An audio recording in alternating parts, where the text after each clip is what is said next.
Queridos, o templo do Senhor é um lugar sagrado de adoração, lugar de busca da presença. E por muito tempo, e até os dias de hoje, é um espaço físico que gerou muita expectativa no coração de Israel. Quando o salmista Davi teve a ideia que disse assim: eu vou construir um palácio para Deus, aquilo gerou uma atmosfera de expectativa em Israel. E havia uma palavra deliberada e um sonho no coração. E o salmista Davi, mesmo sem o templo estar construído, ele já dizia: alegrei-me quando me disseram, vamos todos à casa do Senhor. O que havia no templo era o tabernáculo e não o templo. Mas Davi, só em passar em frente ao tabernáculo e olhar para o tabernáculo e sonhar com o templo construído, ele já suspirava de alegria e de prazer.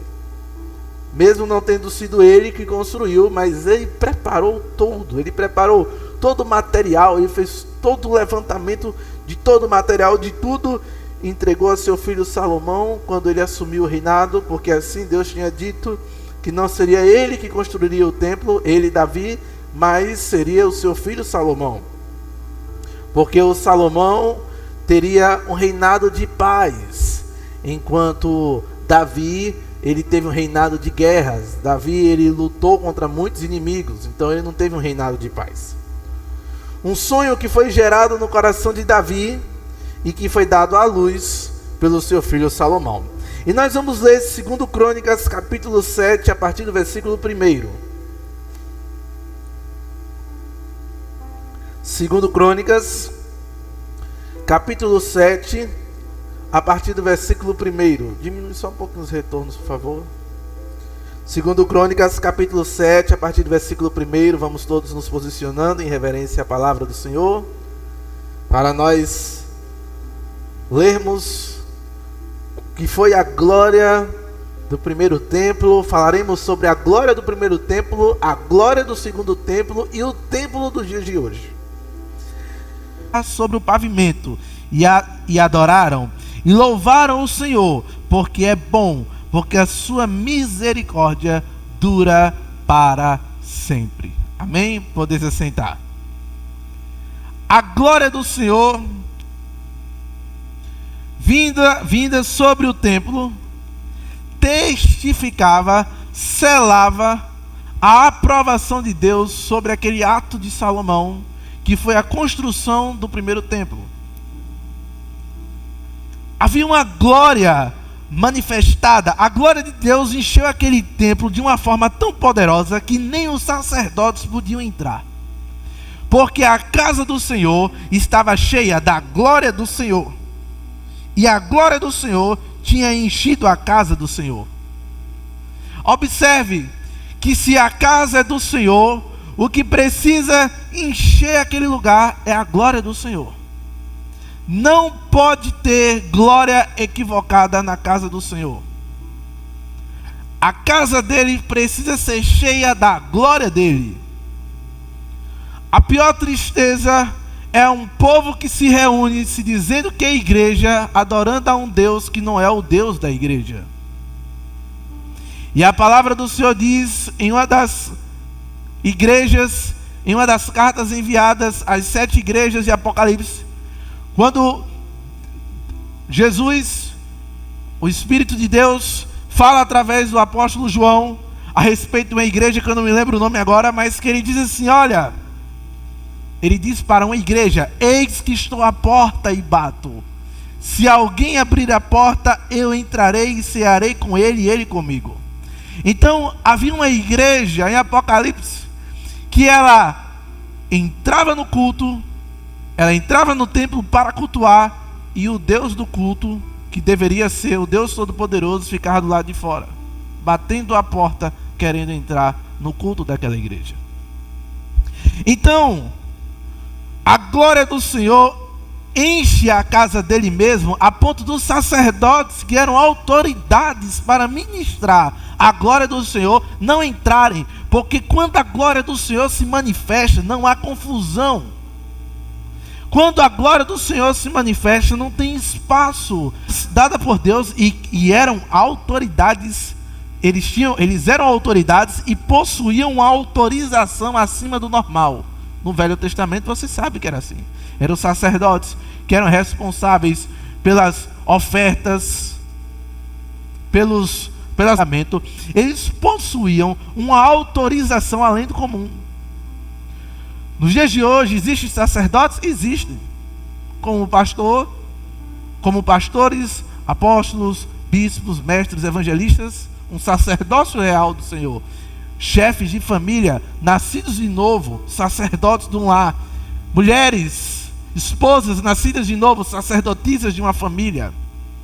Todos nós somos sacerdócio real, como diz a palavra do Senhor.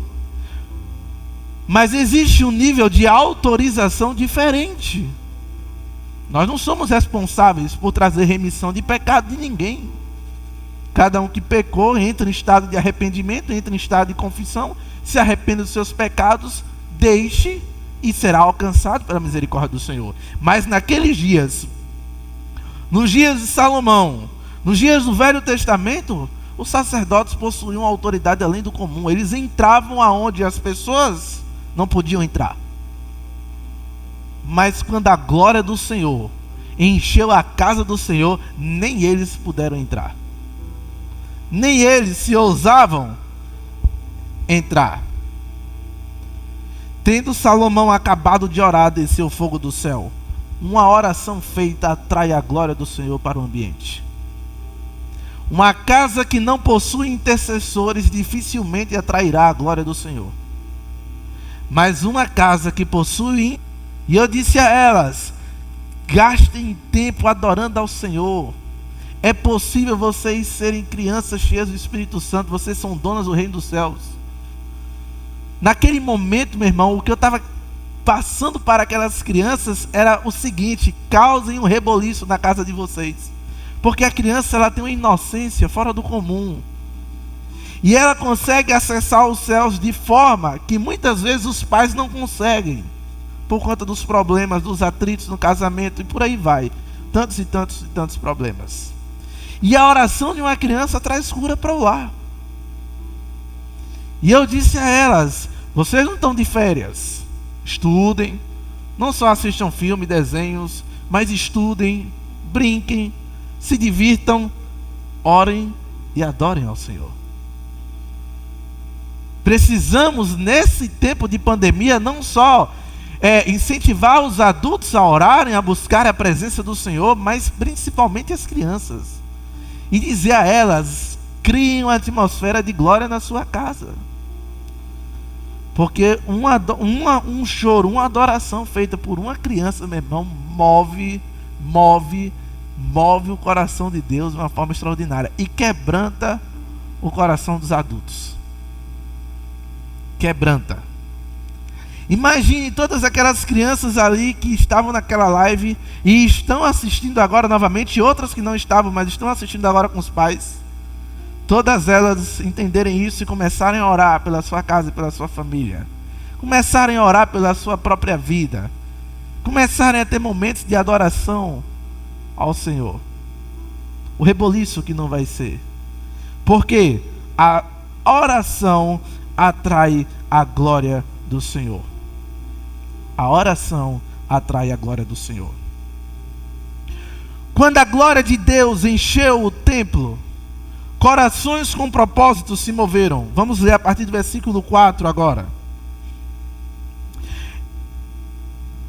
Então o rei e todo o povo ofereceram sacrifícios diante do Senhor. Ofereceu o rei Salomão em sacrifício 22.000 bois e 120.000 ovelhas. Assim, o rei e todo o povo consagraram a casa de Deus. Meu irmão, pense para os sacerdotes oferecerem, sacrificarem como oferta 22.000 bois e 120.000 ovelhas. Meu irmão, esses sacerdotes deviam ter ficado cansados, viu? Haja boi e haja ovelha para sacrificar. Mas o coração estava tão deliberado em ofertar no templo que as pessoas estavam com o coração aberto. Primeiro o rei, a autoridade, eu vou lendo, vou parando, vou explicando. Primeiro o rei de Israel, a autoridade máxima de Israel, orou. A glória do Senhor desceu na casa do Senhor, encheu a casa do Senhor. A glória do Senhor veio, e quando a glória do Senhor veio, quebrantou os corações que estavam do lado de fora, ao ponto das pessoas começarem a deliberadamente ofertar. O que eu quero dizer com isso? Na inauguração do templo havia muita abundância. Para a edificação do templo houve muita abundância de ouro, colocaram do bom e do melhor, e na inauguração do templo havia muita abundância de ofertas e sacrifícios. Gravem isso, gravem essa abundância. Assim, o rei e todo o povo consagraram a casa de Deus. Os sacerdotes estavam nos seus devidos lugares, como também os levitas, com os instrumentos músicos do Senhor, que o rei Davi tinha feito para eles se utilizar nas ações de graças ao Senhor, porque a sua misericórdia dura para sempre. Observe que esse texto ele não está nem no passado e nem no futuro, ele está no presente. A misericórdia do Senhor durava para sempre. Não, o texto não diz assim, a misericórdia do Senhor durará para sempre. Então, também não diz assim, a misericórdia do Senhor dura para sempre. Tudo aquilo que o povo fez, porque a misericórdia do Senhor dura para sempre.